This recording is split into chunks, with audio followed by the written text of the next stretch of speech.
Hello Essex from Sydney, Australia, where I'm high up on the city's north shore, looking down onto the Sydney Harbour Bridge and up into the sky above me. In the harbour itself, there are boats adorned with lights outlining their shapes and sails, creating a visual spectacle in reds and greens and blues as they glide across the water. The water itself is illuminated by the lights in the sky, creating shimmering on the waves. And in mid-air, waterfall cascades are decorating the night sky in rainbow colours. There are fireworks like chrysanthemum petals folding into each other. The Sydney Harbour Bridge is the focal point of the display, of course, where the lighting display is made up of multiple rope lights attached to panels. There's a continual stream of fireworks cascading down like water from the base of the bridge into the harbour, and that effect is created by 1,100 candle fireworks. The entire bridge is covered in light of multiple colours, with fireworks above it and projecting into the sky from the steel arch itself. Other fireworks are being launched from barges in Sydney Harbour and the Sydney Opera House. Boats big and small are lit up in the water as the sky above is a kaleidoscope of colour. Think of all the colours of the rainbow, and I think you can see them in the night sky above me and on Sydney Harbour Bridge.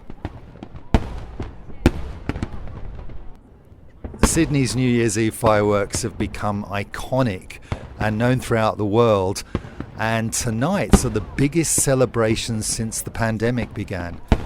It's estimated there are more than 1 million spectators watching all around the harbour at various viewpoints and parks across the city, and goodness knows how many more will see it on their television and video screens and mobile phones.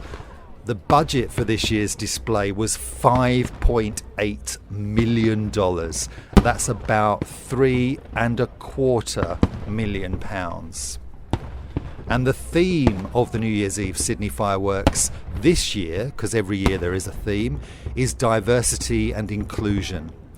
Indigenous art and rainbow colours adorn this year's display, and there will probably be a vote on an Aboriginal voice to Parliament proposed by the government.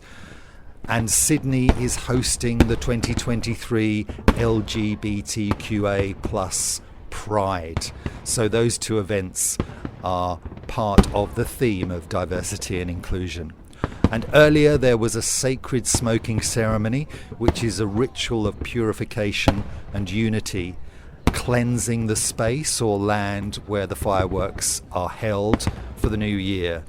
It's Gadigal land as the traditional ownership of where the city of Sydney has been built, and that particular ceremony is a very significant part of the preparations for this evening's incredible firework display seen in Essex and all over the world.